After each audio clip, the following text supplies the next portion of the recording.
ओम नमः चंडिकाय नमः। प्रिय मित्रों नमस्कार। नवरात्र के दिन चल रहे हैं। इन दिनों माँ भगवती की उपासना की जाती है। आज हम दुर्गा सप्तशती अध्याय 2 का पाठ करने जा रहे हैं। आइए पाठ शुरू करते हैं। दूसरा अध्याय, देवताओं के तेज से देवी का प्रादुर्भाव और महिषासुर की सेना का वध। महर्षि मेधा बोले, प्राचीन काल में देवताओं और असुरों में पूरे 100 वर्षों तक घोर युद्ध हुआ था। उनमें असुरों का स्वामी महिषासुर था और देवराज इंद्र देवताओं के नायक थे। इस युद्ध में देवताओं की सेना परास्त हो गई थी और इस प्रकार संपूर्ण देवताओं को जीत महिषासुर इंद्र बन बैठा था। युद्ध के पश्चात हारे हुए देवता प्रजापति श्री ब्रह्मा को साथ लेकर उस स्थान पर पहुंचे जहां पर कि भगवान शंकर विराजमान थे। देवताओं ने अपनी हार का सारा वृत्तांत भगवान श्री विष्णु और शंकर जी से कह सुनाया। वो कहने लगे, हे प्रभु, महिषासुर सूर्य, इंद्र, अग्नि, वायु, चंद्रमा, यम, वरुण तथा अन्य देवताओं के सब अधिकार छीनकर सबका अधिष्ठाता स्वयं बन बैठा है। उसने समस्त देवताओं को स्वर्ग से निकाल दिया है। वो मनुष्यों की तरह पृथ्वी पर विचर रहे हैं। देवताओं की सारी करतूत हमने आपको सुना दी है और आपकी शरण में इसलिए आए हैं कि आप उनके वध का कोई उपाय सोचें। देवताओं की बातें सुनकर श्री भगवान विष्णु और शंकर जी को दैत्यों पर बड़ा गुस्सा आया। उनकी भौहें तन गई और आंखें लाल हो गईं। गुस्से में भरे हुए भगवान विष्णु के मुख से बड़ा भारी तेज निकला और उसी प्रकार का तेज भगवान शंकर, ब्रह्मा और इंद्र आदि दूसरे देवताओं के मुख से प्रकट हुआ। फिर वो सारा तेज एक में मिल गया और तेज का पुंज वो ऐसा दिखता था जैसे कि जाज्वल्यमान पर्वत हो। देवताओं ने देखा कि उस पर्वत की ज्वाला चारों ओर फैली हुई थी और देवताओं के शरीर से प्रकट हुए तेज की किसी अन्य तेज से तुलना नहीं हो सकती थी। एक स्थान पर इकट्ठा होने पर वो तेज एक देवी के रूप में परिवर्तित हो गया और अपने प्रकाश से तीनों लोकों में व्याप्त जान पड़ा। वो भगवान शंकर का तेज था। उससे देवी का मुख प्रकट हुआ। यमराज के तेज से उसके सिर के बाल बने। भगवान श्री विष्णु के तेज से उसकी भुजाएं बनी। चंद्रमा के तेज से दोनों स्तन और इंद्र के तेज से जंघा और पिंडली तथा पृथ्वी के तेज से नितंब भाग बना। ब्रह्मा के तेज से दोनों चरण और सूर्य के तेज से उनकी उंगलियां पैदा हुई और वसुओं के तेज से हाथों की उंगलियां एवं कुबेर के तेज से नासिका बनी। प्रजापति के तेज से उसके दांत और अग्नि के तेज से उसके नेत्र बने। संध्या के तेज से उसकी भवें और वायु के तेज से उसके कान प्रकट हुए थे। इस प्रकार उस देवी का प्रादुर्भाव हुआ था। महिषासुर से पराजित देवता उस देवी को देखकर अत्यंत प्रसन्न हुए।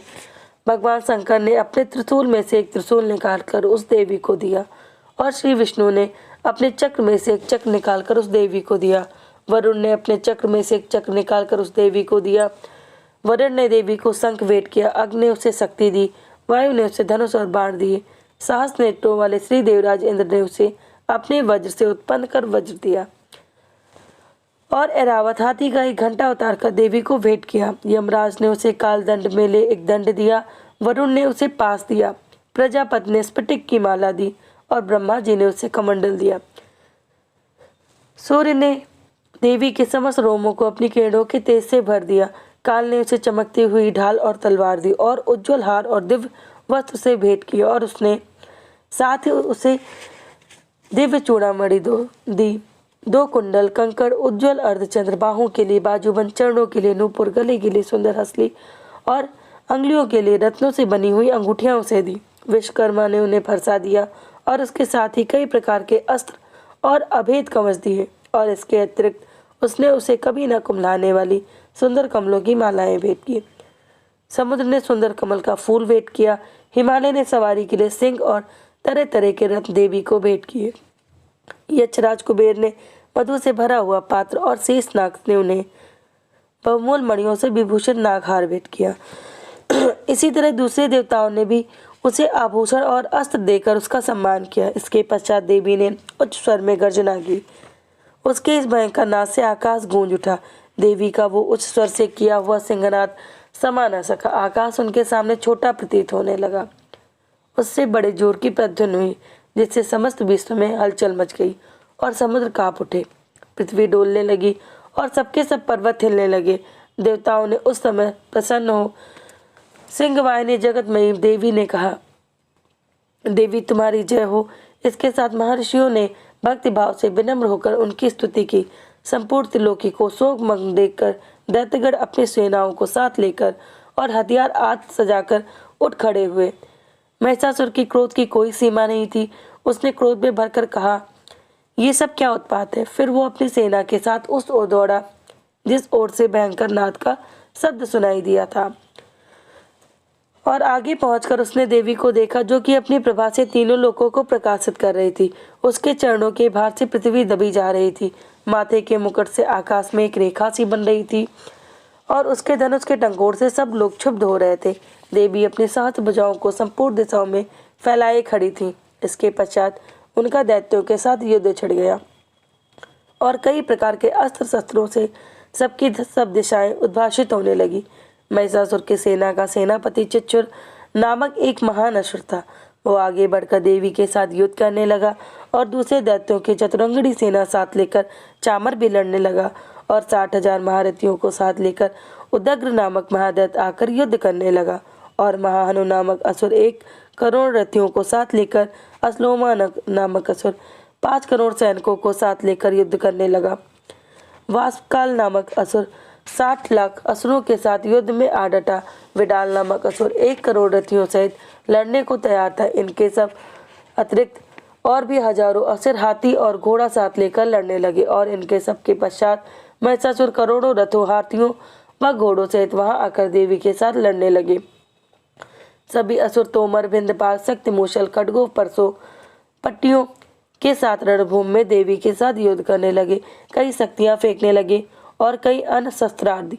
इसके पश्चात सबके सब दैत्य अपनी अपनी तलवारें हाथ में लेकर देवी की ओर दौड़े और उसे मार डालने का उद्योग करने लगे। मगर देवी ने क्रोध में भरकर खेल ही खेल में उनके सब अस्त्रों शस्त्रों को काट डाला। इसके पश्चात ऋषियों और देवताओं ने देवी की स्तुति आरंभ कर दी और प्रसन्न होकर असुरों के शरीरों पर अस्त्र शस्त्रों की वर्षा करती रही। देवी का वाहन भी क्रोध में भरकर दैत्य सेना में इस प्रकार विचरने लगा जैसे कि वन में दावानल फैल रहा हो। युद्ध करती हुई देवी क्रोध में भरकर जितने श्वासों को छोड़ा वो तुरंत ही सैकड़ों हजारों गणों के रूप में परिवर्तित हो गए।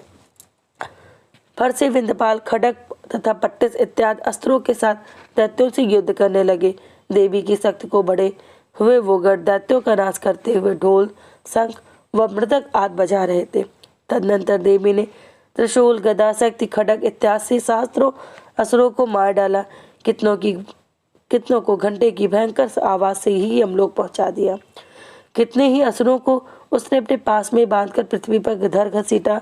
कितनों को अपनी तलवार से टुकड़े टुकड़े कर दिए और कितनों को गदा की चोट से धरती पर सुला दिया। कई दैत्य मूसल की मार से घायल होकर रक्त वमन करने लगे और कई सूल से छाती फट जाने के कारण पृथ्वी पर लेट गए और कितनों की बाण वर्षा से कमर टूट गई।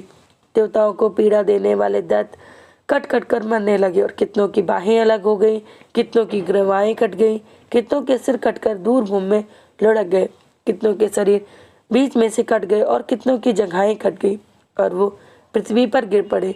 कितने ही सिरों व पैरों के कटने पर भी भूमि पर से उठ खड़े हुए और शस्त्र हाथ में लेकर देवी से लड़ने लगे और कई दैत्यगण भूमि में बाजों की ध्वनि के साथ नाच रहे थे।